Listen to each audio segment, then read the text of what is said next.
Hello and welcome. My name is Jaleesa. I am the Cash Flow Apprentice, and today I'm going to be talking about creative acquisitions you can use to buy and or control real estate properties. Let's recap our journey through the study group cycle thus far so you can see all the classes that we've taken up until this point. And so we kicked off with Real Estate Essentials. This class helped us understand the proper framework of developing a real estate business and then better getting familiar with the real estate market in itself. We went over the fundamentals of how to find leads, how to analyze leads, and how to submit offers. And again, the offer is simply an invitation for a conversation. Next, we went over to real estate marketing, and this class helped us get other people finding us, okay? So letting people know what we do and then helping them contact us first, okay? And so this class helped us explore a variety of different mediums that we can leverage to send messages out there, letting people know about the products, the services that we offer to promote our business and get people finding us, getting people to contact us. Next, we went over to credit management.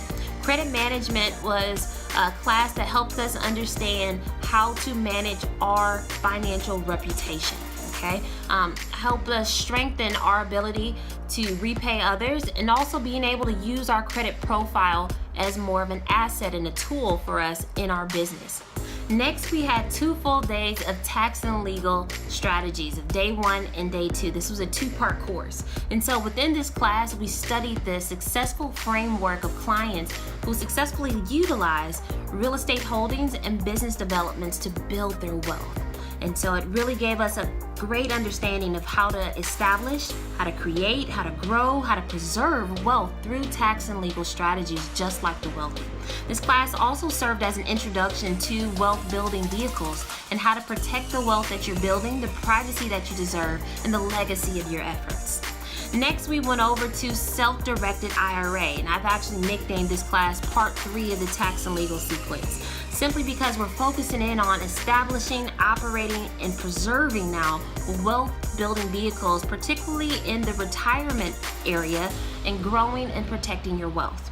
And then lastly, we wrapped up with real estate red flags. And this was an entire class comprised of over 25 plus years of experience of how to minimize your exposure to physical and financial risk within real estate investing.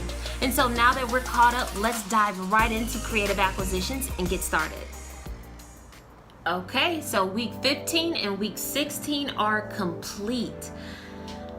It's 4 months that we've been going now with our essentials classes, and we couldn't be more excited. We are a little bit more than halfway through our 6-week focus session with Chris Albin, who is our lead instructor for the next few classes that we're doing. And so Chris Albin, for this particular class, leads our creative acquisitions course. Now, to give you a little background about Chris Albin here, Chris Albin comes to us as a seasoned real estate investor with more than 25 plus years of experience in the business. Chris Albin has been a former teacher. He was a former wrestling coach. Still an active Sunday school instructor, but needless to say, he's been teaching almost every day of his life for the last few decades now, right? And so what I love about Chris is that not only is he a phenomenal instructor, but he's also a tremendous professional in the game. Chris is a licensed roofing contractor. He's a licensed property manager, a realtor, broker. I mean, he holds so many different titles. He has served on a variety of different boards, and it's just really a pleasure to have someone of his stature come on board and be able to shape and construct those beginning businesses of investors joining our team. And so with Chris Albin, he focuses in on the learning objectives for this particular course, and he lays it out perfectly. And so I want to share those with you so you can get an idea of the framework of this entire 8-hour series. The learning objectives for this particular class includes number 1, understand creative strategies for controlling properties. Number 2, identify the benefits of using various acquisition strategies for the buyers and the sellers. Number 3, examine how to use property control strategies. Number 4, understand basic investment ownership and control terminology. Number 5, understand some of the factors possibly motivating the seller. And so this class really gave us an edge on the game as far as the real estate investing space, and it was tremendous. Now let's talk about some study apprentice tips. So I want to give you some study tips so you can really be able to maximize the most value out of these 8 hours for this class. And so with this particular class, I went with, again, the extended outline, right? Simply because Chris is a phenomenal instructor. He's very clear, precise. His notes and workbooks that he's provided are very detailed for us, right? And so for us, we're taking the model that he has already given us and we are filling in the blank. We are extending the outline that he's created for this class and filling it in with different examples that he's giving just off the cuff, right? We're filling it in with any answers from the questions asked from the studio audience or any other golden nuggets that he sprinkles throughout the class, simply because he's operating at an entirely different level. I mean, Chris Albin is an individual who has built a portfolio of over 300 cash flowing properties, okay, on a teacher's salary of no more than $34,000 a year. And so it was his business to figure out how to get into the deal with as little money out of pocket as possible. And for new investors starting out, this is a very attractive strategy for them to get started with. If I had to summarize creative acquisitions in just a few words, I would call this class the introduction to strategies that you can use to buy and or control real estate properties, leveraging creative strategies that require little to no money out of pocket. Okay? Part of this was actually taken directly from Chris, who again is phenomenal in a sense of just summarizing all the information that he included within 8 hours. And it's time for the study group mastermind takeaways. Every Thursday, I have the distinct opportunity to lead a group of real estate investors through a curriculum so we can be able to learn together, and some of us are actually getting together to earn together as well. And so it serves as a great opportunity to create synergy amongst each other and momentum in our real estate businesses. And so for this particular class, we went over 3 different features, including collecting data, making offers, and role playing. And so let's dive in. Number 1 is data collection, and I can't emphasize how important this segment is as far as being able to put together creative acquisitions. Chris Albin does a fantastic job by sprinkling case studies throughout the course to help us master some of the strategies and techniques that he teaches involving creative acquisitions. And so the only way to actually be able to do a lot of those strategies is having a lot more information than the average investor that is out there doing deals. And so we have to get really good at asking questions, but not just asking any questions. You have to know what kind of questions to ask. And so for each case study that he presents, we hear the studio audience's questions as they're trying to get clear on the details of the property so they can create the best offer available. Again, your offer needs to shine above the rest, and how you do that is being clear on what the seller's problem is and getting an offer that is going to solve it.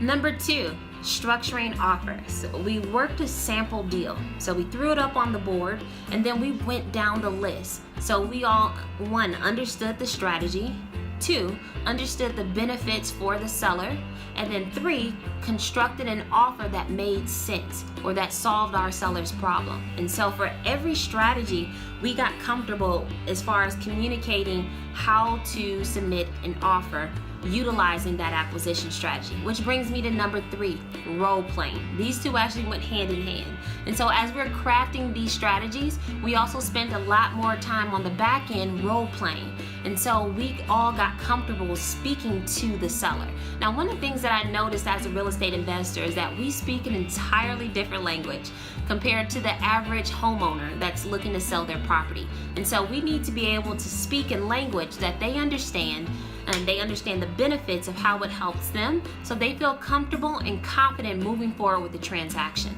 Ultimately, a confused mind will always say no, and so the clearer we can become submitting our offers, the better the opportunity that we have to get that deal done. Hey, it's time for the Epiphany Symphony Epiphany Symphony. Hey, hey. I love learning, and I hope you have been enjoying the journey that we've been on through this essential cycle thus far. The Epiphany Symphony just allows me to highlight some of my aha moments that really made this class that more valuable for me. One of my biggest aha moments, I would have to say, would be learning the difference between owning properties and controlling properties, okay? Now, we're all familiar with owning a property, right? But if I'm looking to control a property, I don't have the legal ownership of the property, but I do have the legal authority to create value through the contract terms that we lay out, and which gives me an opportunity to be able to cash flow it, to be able to sell it to someone else at a higher price, right? There's all kinds of different options that I can now consider. And so I don't have to have hundreds of thousands of dollars to do real estate, which is a huge misconception getting involved in real estate investing. If I can simply understand how to create win-win situations where I can create value for the seller and value within my business, it's a win, right? And so this gave me a lot of control and a lot more comfortability in building and scaling my business long term. My second epiphany revolves around the due on sale clause. For those who may have some reservations with using creative acquisitions as it pertains to the banks, mortgages, etc., right? They're afraid of that due on sale clause. And for those who may be wondering, the due on sale clause is a provision within a mortgage that is secured by real estate where the lender can demand full repayment of the balance if one or more of these triggers happen, right? And that can include any liens against the property, if you want to take out a HELOC on your own property or access your own equity that you've built into the property, whether if a transfer of ownership happens, an encumbrance on the property, if there's a change in ownership, maybe if you have an LLC or an S-Corp or some kind of entity where the ownership amount changes, right? These are all different triggers that could happen within a due on sale clause, and it really depends on contract per contract, honestly. But these are some of the more common instances that we've had a chance to review in the class. And so what Chris helps us understand is, one, what business are the banks really in? Okay?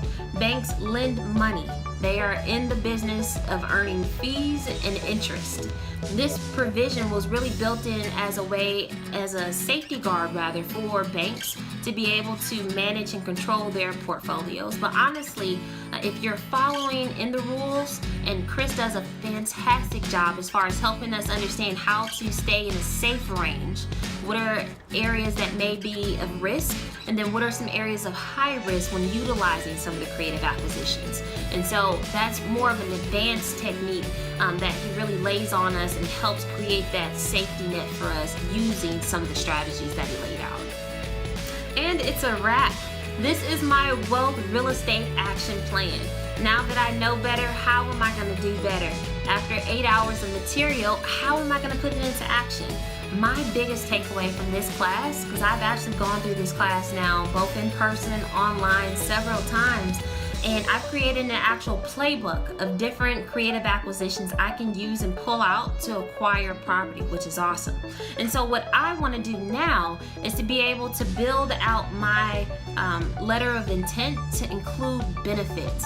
How Chris gets some of the offers that he submits are almost unheard of, right? But what he does, and does fantastically, is communicate the benefits to the seller.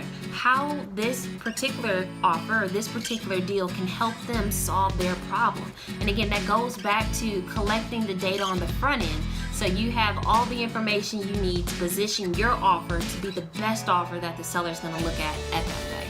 And so I want to be able to build out my letter of intent so it includes benefits for each of the offers that I'm making, and so they're very clear on why they want to work with me, how my offer can benefit them, and if this is an opportunity they'd like to consider.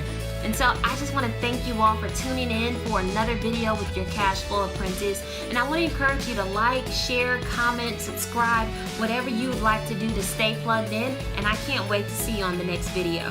Take care.